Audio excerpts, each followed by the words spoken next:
안녕하십니까. 심리다 LBC 소장 임철웅입니다. 오늘 제보에 따른 영상에 대한 분석을 좀 해드릴게요. 그 오은영 박사님의 금쪽 상담소에 나온 박찬민 아나운서, 그리고 그 딸에 대한 관계에 있어서 좀 박찬민 아나운서, 이 분의 박찬민 씨라고 할게요. 박찬민 씨의 심리가 좀 궁금하다, 이 상황이 좀 궁금하다라고 해서 제가 이 영상을 봤거든요. 근데 뭐 오은영 박사님이 어느 정도 많이 말씀을 해주셨고, 아마 이제 알고도 이게 방송이다 보니까 조금 더 이렇게 순화시켜서 말한 부분, 아니면 이게 상담이다 보니까 조금 일부러 말을 하지 않은 부분, 이제 그런 것들도 존재하겠죠. 이제 그런 부분들을 이제 해설 차원에서 조금 풀어서 얘기를 해주시면 어떻게 했느냐라고 제보를 해주신 것 같아요.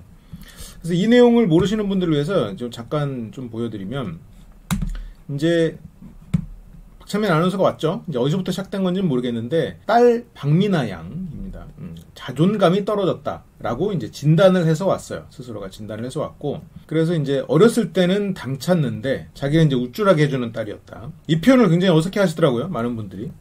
그래서 근데 자라면서 그런 당당함이 없어지고 내성적으로 변했다. 이게 딸의 표정이죠. 여기까지 잠깐만 좀 얘기를 하면, 이 우쭐하게 해주는 딸이라는 표현이 조금 어색하죠. 부모님들이 자식 앞에서 잘 쓰진 않지 마음속에 있는 부모들이 많죠. 그래서 우리가 이제 이 우쭐하다는 거를 조금 파헤쳐 보면, 물론 이런 단어를 가지고 이 사람의 마음을 파헤친다, 이거는 좀 힘들지만, 우리는 이거를 공부한다는 생각으로 이거를 하나하나 좀 파헤쳐 보자고요. 우쭐하게 하는 걸 이제 단어 사전적으로 보면 의기양양하게 뽐내다라고 돼 있어요. 의기양양은 내가 뭔가 생각한 거를 그걸 해내서 만족한 거, 그게 이제 얼굴에 드러나는 거죠. 그러니까 내가 뭔가 해낸 거예요. 내가 목적을 이룬 거, 뽐내는 거, 내 능력을 남들한테 자랑하는 거. 그건 뭔가 내가 목적을 이루어서 만족한 게 그 능력이고, 내 능력을 그걸 뽐내는 거, 그걸 자랑하는 거란 말이에요. 그러면 이걸 우쭐하게 해주는 딸이라는 게, 우리가 이제 이 표현을 사람들이 어색해하는 이유는 딸을 자신의 능력으로 보고 있기 때문이죠. 그리고 어떤 뜻한 바를 이루어서 만족한 거. 그러니까 이게 딸이 하나의 인간으로서 이렇게 독립된 사고를 하면 이 딸이 무언가를 해서 뿌듯할 수는 있겠지. 딸을 응원할 수는 있겠고. 근데 그 딸이 내 능력이고, 조금 더 과장해서 표현해서 내 도구에, 물론 뭐 박찬민 씨가 뭐 그렇게까지 한다는 건 아닌데, 이제 만약 그렇게 생각한다면 내 도구나 그런 게 뛰어나면 내 능력의 일환이라고 볼 수 있으니까. 예를 들어서 내가 정말 멋진 시계를 차고 있으면 이건 내 능력을 상징하는 거잖아요. 우쭐하지. 물론 뭐 저같이 가진 게 없는 사람은, 고기도 먹어본 사람이 먹는다고, 저 같은 사람은 그런 걸 차도 물론 우쭐한 느낌을 못 갖겠죠. 어쨌건 그래서 많은 분들이 이 부분을 어색해 하세요. 이게 서양에서도 뭐 좋은 말이 당연히 아니지만 트로피 와이프라는 표현을 쓴단 말이죠. 이게 좀 자기가 성공한 것을 과시하기 위해서 외모적으로 뛰어난 아내를 옆에 두는, 이제 그런 거를 이제 속어로 그렇게 표현을 많이 하죠. 굉장히 안 좋은 표현이죠. 그럴 때 좀 우쭐해야 하는, 한편으로는 그럼 여기서 저걸 우쭐해할 수 있는 이유는, 그게 어쩌면 이 박찬민 씨가 아니라 그냥 자식을 우쭐해하는 부모를 얘기를 해보면, 자기의 컴플렉스가 딸을 통해서 해소가 됐기 때문에 우쭐할 가능성이 존재하거든요. 근데 이런 얘기를 오은영 박사님이 생각하셨어도 방송을 하긴 힘들지. 나는 이제 유튜버니까 유튜브로 여러분 만나서 이런 얘기 할 수 있는 거긴 한데, 예를 들어서 내가 외모적으로 굉장히 컴플렉스가 있으면, 내가 뭐 내 비서나 기사나 이런 분들을, 이성으로 외모가 뛰어난 사람을 내가 이제 하수인으로 부린다거나, 이제 그런 식으로 해서 자기 컴플렉스를 해소하는 사람들이 있어요. 그게 일종의 그들을 통해서 우쭐해 하는 거지. 이런 예시는 참 많죠. 내가 이제 몸이 허약하고 그러면 좀 보디가드 옆에 괜히 두고 다닌다거나, 아니면 그럴 만한 이제 재력이 없다면 뭐 무기를 갖고 다닌다거나, 이제 그런, 실제로 뭐 그 무기를 갖고 쓸 일은 없는데, 없음에도 불구하고 그런, 물론 그건 우쭐함과는 조금 다른 단어로 표현돼야겠지만, 자신의 컴플렉스를 그런 자기의 어떤 도구를 활용해서 그것을 해소하고 나아가서 어떤 그런 정서적 만족감을 얻고, 그게 우쭐함이 된단 말이에요. 그 주변에서 알든 모르든. 그래서 이런 표현이 지금 나오지 않았나라고 많은 분들이 유추를 하신 게 아닌가 싶어요. 그래서 이제 이런 표현들이, 뭐 물론 이게 부모 입장에서 자식을 완전히 독립해서 생각하는 거가 굉장히 노력해야 돼요. 시간이 걸리는 일이고, 왜냐면 처음에 내 몸에서 태어났고, 물론 뭐 아버지 몸에서 태어나진 않았지만 내 몸에서 태어난 것과 다름없이 그 아이를 케어하고 그 아이가 커가는 모습을 보면서 완전히 정서적으로 독립하는 거는 아이가 커가면서 부모도 커가는 거거든요. 이제 그래서 노력을 하는 건데, 그러다 보니까 자식을 자기의 약간 도구처럼, 그런 자식의 능력이 나의 능력인 것처럼 이제 그렇게 생각하게 되는 경우가 많죠. 이제 아이는 커가는데 부모는 커가지 않을 수도 있으니까. 좀 더 봅시다. 또 보면서 또 얘기를 해보자고요. 그래서 이제 당당히 없어지고 내성적으로 변했다라는 말에 얼굴이 표정이 좀 바뀌죠. 근데 정말로 얼굴 표정이 바뀌었다는 건 정말로 내성적으로 변한 걸까? 라는 물음표가 좀 생겨요. 그 얘기를 나중에 이제 하긴 하더라고요. 지금은 이제 자존감, 자신감의 문제를 넘어서 이 사격, 지금 사격 선수를 있거든요. 이 딸, 이 미나 양이. 이제 사격을 잘하다가 이제 슬럼프가 문제다. 연습할 때는 이제 올림픽에 나갈 수 있을 정도의 뛰어난 사격 실력, 630점인가 봐요. 그거를 되게 자주 쏘는데 시합에 나가서는 그 점수가 안 나온다. 연습보다 한참 모자라. 그래서 뭐 10점씩 떨어진다. 여기서는 이제 10점이 굉장히 큰 점수 차인가 봐요. 우리가 생각했을 때는 10점, 630점에서 10점? 별로 안 큰데 이렇게 생각하는데 이제 선수들 사이에서 굉장히 큰 점수겠죠. 그래서 이제 거기서 이제 처음에 막 열받으니까 이제 굉장히 여기서 방송에서 화를 내는 장면은 안 나오는데 그 엄하고 스파르타식 교육을 하는 그런 아버지시더라고요. 이 점수는 너무 심한 거 아니냐라고. 근데 부모가 자식 일에 관심을 갖는 건 좋지만 그 사격에 대해서 굉장히 잘하는 코치처럼 그 점수가 심하다 안 심하다를 이제 얘기할 수 있다는 게 조금 저는 놀라운 포인트였어요. 이제 그거가 딸한테는 서운하죠. 그리고 이제 여기까지 잠깐만 얘기를 좀 언급하고 넘어가면 꼭 운동이 아니어도 우리가 시험을 칠 때 결정적으로 우리가 모의고사를 칠 때와 시험을 칠 때 점수가 똑같지 않아요. 모의고사를 100번 치면 진짜 시험을 칠 때보다 점수가 훨씬 높게 나올 때도 많아요. 그런데 그게 나의 기대치가 돼서는 안 되지. 골프도 나 혼자 연습할 때 굉장히 멀리 나갈 때 많아요. 근데 중요한 건 내가 어떠한 자세로 어떤 채로 쳤을 때 똑같은 거리를 가야 되거든요. 그러니까 이제 제가 드리고 싶은 말씀은 지금 여기서 말을 하는 거는 이게 연습 때 나오는 그 점수가 항상 나오다가 시합 때만 그러면 지금 이 말이 맞는데 지금 이거는 약간 변동이 큰 상태가 아닌가. 그렇다면 물론 굉장히 열심히 하고 있겠지만 그 변동성을 줄이는 것 자체에 대한 연습은 지금 현재 다른 선수들보다는 부족한 상황은 아닌가라는 의심은 조금 들어요. 왜냐면 연습보다 한참 모자란 시합 점수라는 거는 여기서 그러니까 되게 자주 쏜다고 그랬지 항상 630이 나오다가 시합에서 나온다고 안 했거든. 그러니까 딸에 대한 기대치, 딸이 굉장히 우쭐하게 해주는 딸이잖아요. 굉장히 뛰어난 딸, 자랑하고 싶은 딸, 대단한 딸. 그래서 당연히 연습에서는 리스크가 없기 때문에 좋은 거를 기억할 거란 말이에요. 그 큰 높은 점수를 항상 기억하고 있어. 그러면 연습에서 한번 그게 나오면 630이 나오면 우리 딸 이제 올림픽 나간다 그렇게 생각했을 거라고. 그래서 그거보다 좀 떨어졌을 때는 연습이니까 하고 기억에서 지운 거야. 셀렉티브 메모리라고 하죠. 우리가 4시 44분이 자주 기억에 남는 것처럼 괜히 왠지 시계는 항상 그 시간에 멈춰 있는 것 같아. 이제 그런 거가 아닌가 살짝 조금 의심이, 물론 잘하시겠죠. 못한다는 얘기는 아니에요. 그런데 이제 다만 그 기대치가 지금 이런 연습량이나 현재 수준에 비해서 조금 높은 상황은 아닌가라는 생각이 좀 들었어요. 왜냐면 이 박창민 씨가 말하는 여러 가지 패턴으로 봤을 때 아마 그 점수도 평균점이 아니라 셀렉티브 메모리가 아닌가. 어떻게 좀 선별된, 무의식적으로 선별된 점수가 아닌가. 이제 그런 생각이 좀 들었거든요. 그러다 보니까 기대치가 높아지는 거죠. 어쨌건 그래서 이제 열이 받는 거죠. 점수가 이제 너무 심한 거 아니냐. 이제 그래서 화를 내고, 딸은 서운하고. 본인도 이해를 못 한다고 하는데, 여기에서 이게 참 생각해봐야 되는 게, 아버지가 화를 내는데, 딸이 내가 지금 어떤 부분에서 연습량이 부족하고 어떻게 하면 될 것 같아요 라고 말을 할 수가 있을까? 아버지가, 야, 내가 이해가 안 된다. 너 왜 이러냐? 이렇게 했을 때, 딸이, 저도 이해가 안 돼요. 이렇게밖에 못하게 된 건 아닌가. 그냥, 여기서의 아버지의 모습은 그냥 그 딸은 아버지의 모습을 거울 삼아 돌려주면서 아버지가 그걸 통해서 행복을 얻도록 항상 해온 거고, 착한 딸이죠. 어떻게 보면 착한 딸이지. 그러니까 그렇게 해온 거고, 아버지는 그냥 결국 자기가 화낸 모습을 딸을 통해서 다시 한번 확인하는 것밖에 안 된 게 아닌가 싶은 생각이 들어요. 당연히 딸이 모른다고 할 수밖에 없지 않을까? 연습 때와 똑같이 하는데 이건 기술적인 문제가 아니에요. 심리적인 문제예요. 라고 이제 규정을 지은 거예요. 결론을 내렸어.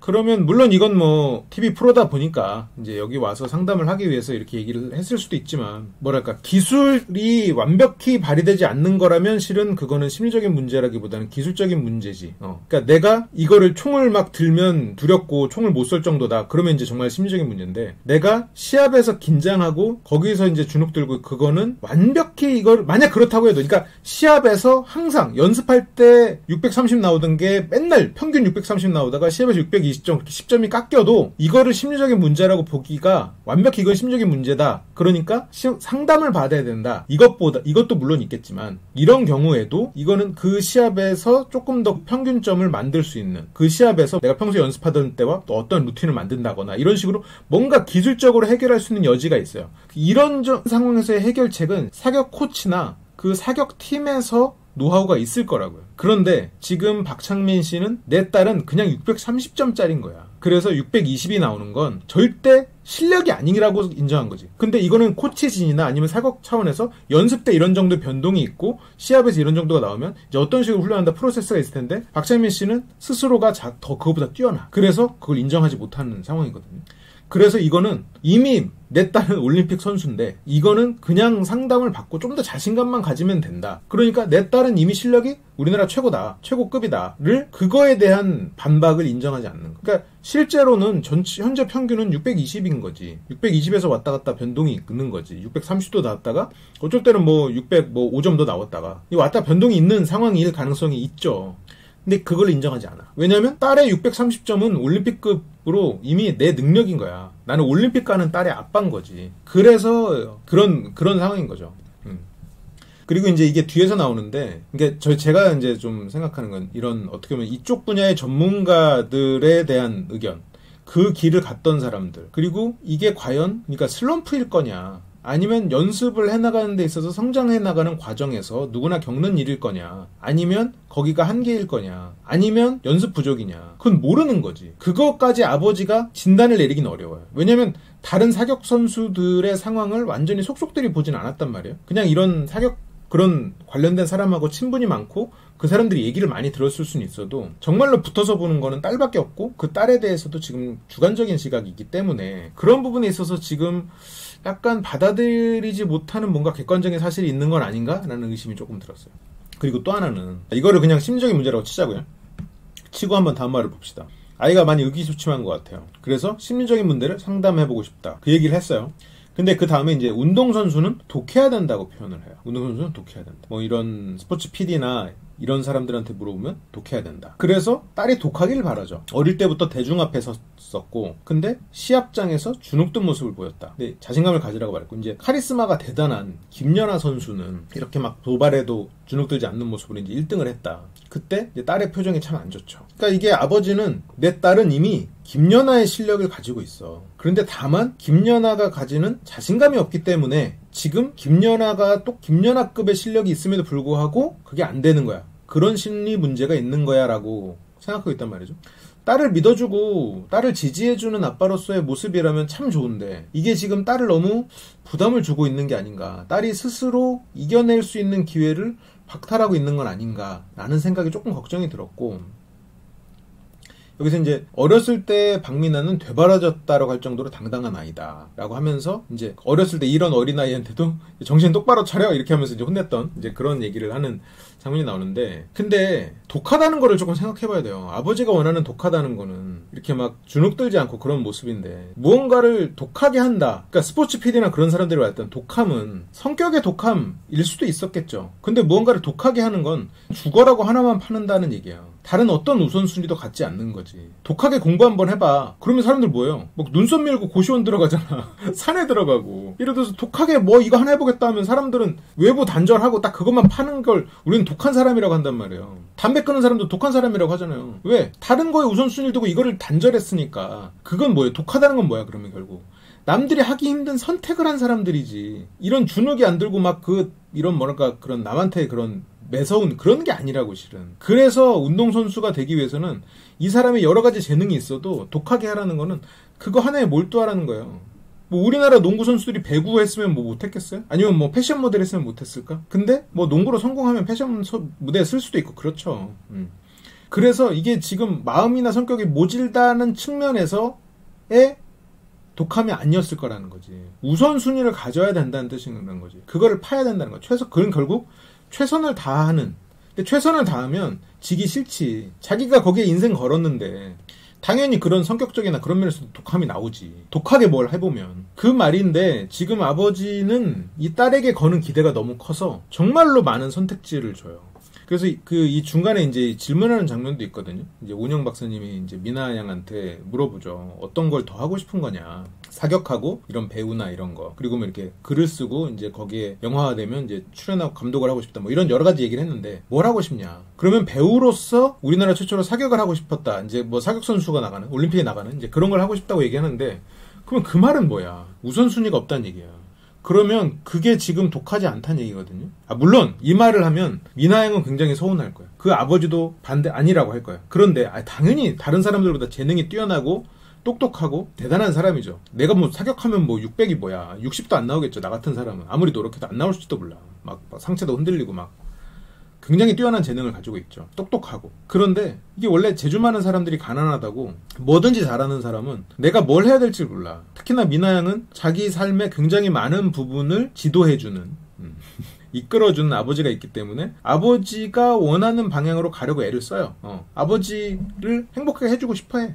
근데 아버지는 이 아이가 배우로서도 너무 뛰어났어. 나보다 더 유명해. 유명한 적이 있었어. 그리고 사격도 정말 잘해. 그러니까 다 시키고 싶은 거야. 다 뛰어나니까. 그래서 아버지 머릿속에는 그래 배우로서 올림픽까지 나가면 이건 정말 대단한. 그거는 실은 독하지 않은 일이지. 독하지 못하게 자꾸 만드는 일이지. 자꾸 퇴로를 만들어주는 거지. 그래서 독하지 않아지는 거예요. 내가 잘할 수 있는 걸 할 때 나랑 내가 세상에 최고의 재능이고 넘사벽의 재능을 가지고 있으면 모르죠. 그러시면 뭐 거기서 최고일 수도 있겠지. 그런데 프로들의 세계에서는 다 잘난 놈들이 모이거든. 일단 재능 깔고 들어가는 애들이 모이거든요. 미나양이 그들 사이에서 완전 넘사벽의 재능이 있을 거다? 이거는 아마 이렇게까지 얘기해서 만약 그 아버지가 당연히 우리 딸이 넘사벽의 재능이지라고 하면은 이거는 정말 문제가 심각해.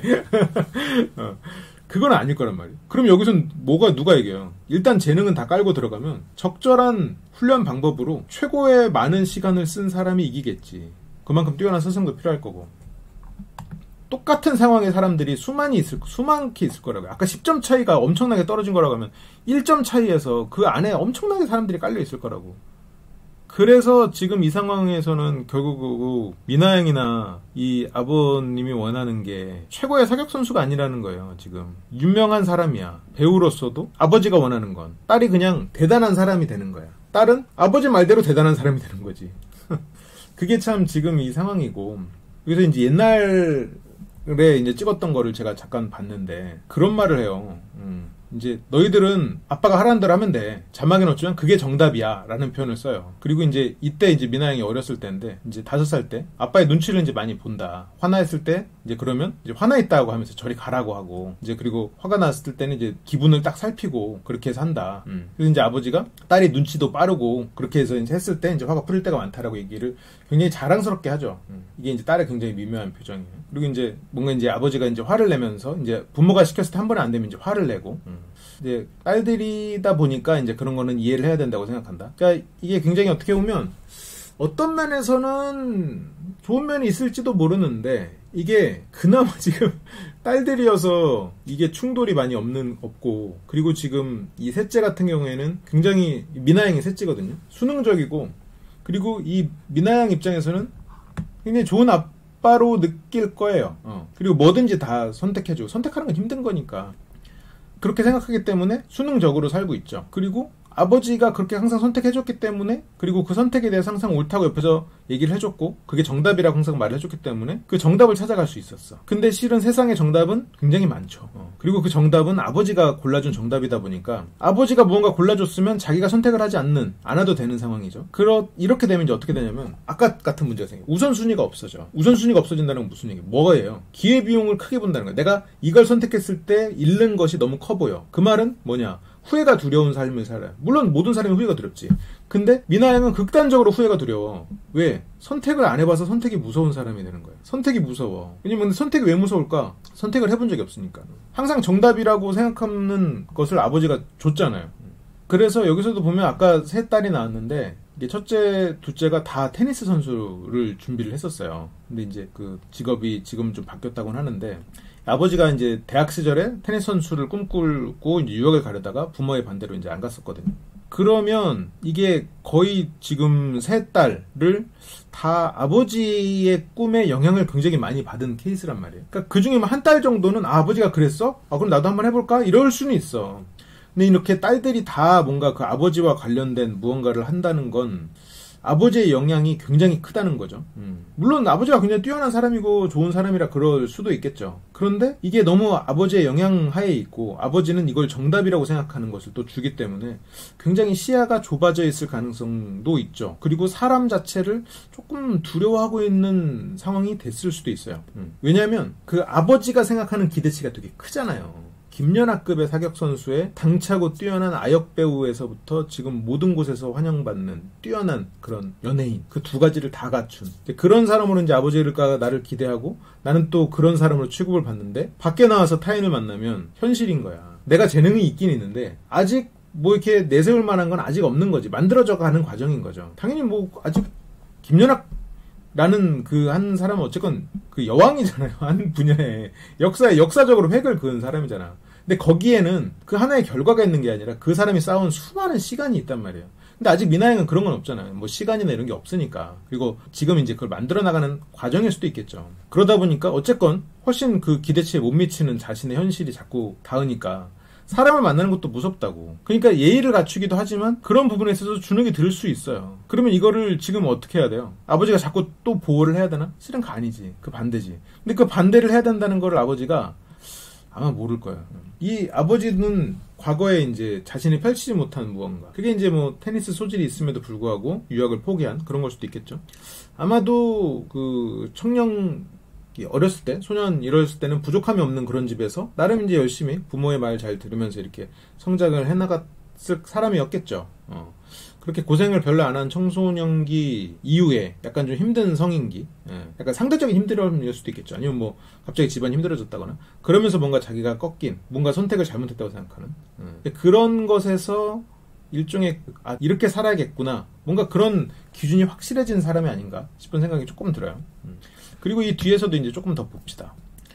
회사니까 회식은 많이 있는데 회식에 많이 참석하지 않았어요. 술 먹는 걸 좋아하지도 않고 회식다는 이야기들이 그렇게 유익하지도 않더라고요. 저는 이 말도 참 어색한 표현이거든요. 우리가 친구들이랑 술 마시거나 아니면 이렇게 뭔가 사회적으로 이렇게 친한 사람이랑 얘기할 때 유익한 얘기 별로 안 하거든요. 그걸 유익해서 그 자리에 가는 사람 아무도 없어. 유익한 얘기라는 게 뭘까 대체?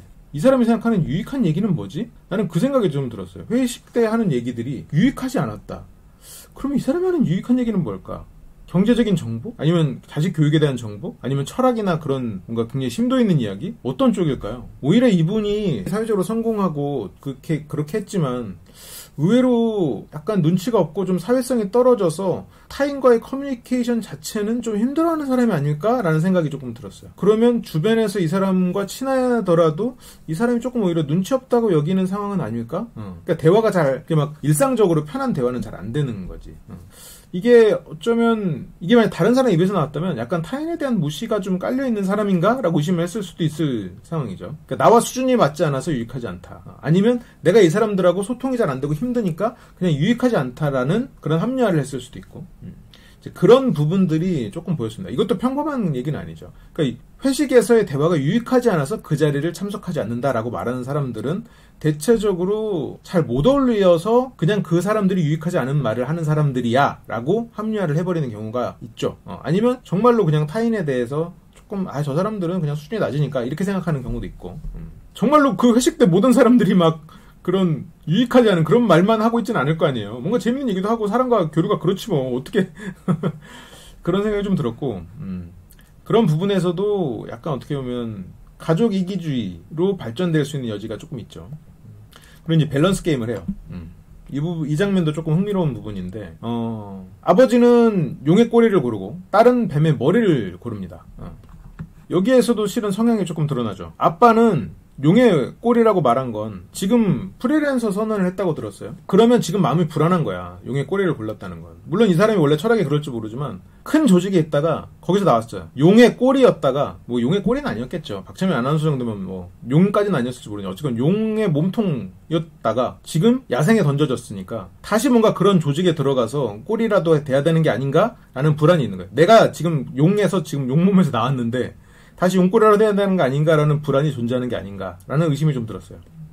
그러면 지금 이분이 딸에 대해서 문제를 삼고 있는 이유는 지금 자기 자신의 삶에 대한 불안에서부터 근원이 있는 게 아닌가? 왜냐면 지금 딸을 통해서 우쭐을 한다는 건 결국 영달이 있다는 생각도 하고 있는 거잖아요. 그래서 딸이 잘 돼야 돼. 그 생각을 하기 때문에 그런 불안이 있는 게 아닌가라는 의심이 들었고, 그럼 딸이 뱀의 머리 고른 건 뭐예요? 딸은 선택에 대한 갈망이 있어요. 마음 한구석에 내가 내 삶을 좀 주도적으로 살고 싶다라는 무의식이 있어. 그 뱀 머리가 되고 싶은 거야. 작은 거라도 자기가 선택해보고 싶은 거지. 그런데 아빠가 얘기를 하니까, 용의 꼬리에 대해서 이런저런 얘기를 하니까 다시 질문했을 때 둘 다 용의 꼬리를 고릅니다.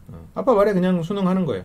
그리고 여기서도 이제 고구마 까주기, 내 애인이 절친한테 고구마 껍질 까주는 게 까줘도 된다, 까주면 안 된다, 이런 걸 했을 때 딸은 이제 까주면 안 된다고 생각하죠. 아빠는 까줘도 된다고 생각하지. 근데 이것도 결국 이제 설득을 당해서 한 번 정도는 괜찮을 것 같다 하면서 이제 까줘도 된다, 이제 이런 쪽으로 바뀌거든요. 근데 이거는 뭐 성향적 차이인데, 성향적 차이가 이렇게 순간적으로 설득이 된다는 것도 조금 신기한 일이죠. 그리고 이제 마지막으로 여기서 이제 박찬민 아나운서가 물건 고르는 장면이 나와요. 이건 뭐 심리 테스트여서 이 심리 테스트 결과는 그냥 재미로 보는 건데, 저 열쇠고리를 고릅니다. 근데 아이들 가방에 걸어주고 싶어서 골랐다라는 표현을 써요. 이게 물론 뭐 굉장히 좋은 아버지의 멘트일 수도 있죠. 근데 여전히 자식들이 품 안에 있어. 여전히 자식들을 하나의 성인으로서 인정하지 않고 있는. 그게 뭐 이제 이 분의 막 큰 문제다 이렇게 하기보다는 이분의 성향이 좀 그렇다라고 좀 보여지더라고요. 그러니까 전체적으로 봤을 때 좀 안타까운 부분들이 있어요. 그리고 그러니까 이분이 굉장히 좋은 면이 있는 아버지이긴 한데, 개인적으로는 내 아버지는 아니었으면 좋겠다라는 생각이 들어요. 왜냐면 나는 아버지가 정답을 정해놓은 삶을 따라가야 되는 인생을 살아가야 될 거란 말이죠. 이렇게 되면. 그리고 이게 내가, 그러니까 자식을 잘못 사랑하는 여러 가지 몇 가지 이유들이 있는데, 그러니까 몇 가지 요인들이 있는데, 그 중에 하나가 이제 자식을, 이게 이제 제 책 마음설계 힘에서도 이런 얘기가 나오는데, 상대를 자기 소유로 여깁니다. 내 소유로 여기기도 하고, 내 일부로 여기기도 하고, 그 사람을 그냥 신격화하기도 하죠. 근데 내 소유로 여기면 얘가 뭘 잘못하면 화가 나. 진짜 최고급이 돼야 돼. 내 시계를 샀는데 얘가 짝퉁이잖아요. 그럼 화나잖아. 가서 컴플레인 걸 거 아니에요. 근데 내 시계가 내 일부야. 내 팔의 일부야. 그럼 얘가 깨졌으면 어때? 내 마음도 아파. 근데 이것도 다 문제가 있어요, 실은. 잘하는 건 아니야. 근데 박찬민 씨가 딸을 대하는 건 이 약간 소유에 가까운 그런 것이 아닌가. 그러니까 어쨌건 이 사람을 하나의 인간으로서 독립해서 생각해야 될 필요가 있는데, 이게 내 일부가 아니지. 내 소유기 때문에 얘가 뭘 잘못하면 안 돼. 얘가 대단히 뭘 잘해야 돼. 그래서 이제 그런 데서 굉장히 엄격하고, 그거를 이 아이들이 성인이 돼서 뭔가 자아를 갖춰갈 때, 그러니까 내 시계가, 내가 시계를 샀는데, 물론 자식들을 시계로 비하는 건 좀 과합니다. 근데 이해를 돕기 위해서 내가 시계를 샀는데 얘가 갑자기 막 색깔이 변해. 그게 트렌디한 것 같아라고 하면서 시계가 지가 알아서 막 색깔을 바꿔. 그러면 화나잖아요. 짜증나지. 시계 부시고 싶잖아. 아씨, 내가 지금 옷 검은 옷 입고 났는데 여기 시계가 갑자기 막 무지개색이 돼. 화나잖아. 그러면 황당하지. 근데 이게 내 몸이야, 예를 들어서. 그러면 걱정되지. 병원 가고 싶지. 뭐 뭔 일인가 하고 막 계속 신경 쓰지. 근데 둘 다 문제가 있죠. 실은 얘가 그냥 하나의 인간이라고 생각하면 갑자기 뭐 무지개색이 돼. 그래? 그래, 그것도 이쁘구나. 근데 왜 그렇게 했어? 물어보겠지. 그런데 그렇게 대하지 못한다는 거야. 내 일부거나 내 소유로 생각하면. 지금 그런 상황이지 않을까 싶어요. 근데 뭐 제가 실은 잘 모르는 분이어서 이렇게까지 말하는 거에서 이제 굉장히 주관적인 해석이 있었을 수도 있겠죠. 많은 부분이 틀렸을 수도 있고, 그냥 인간에 대해서 조금 더 이해를 같이 해보자라는 측면에서 여러 가지 이야기를 해본 거다라고 생각하고 좀 너그럽게 받아들여주면 좋겠습니다. 네, 그러면 저는 오늘 방송은 여기까지 하고 다음 시간에도 더 좋은 방송으로 돌아올게요. 여러 가지 영상 제보해 주시면 이런 식으로 해설을 좀 붙여드릴 수 있도록 애를 써보겠습니다. 그러면 시청해주셔서 감사합니다.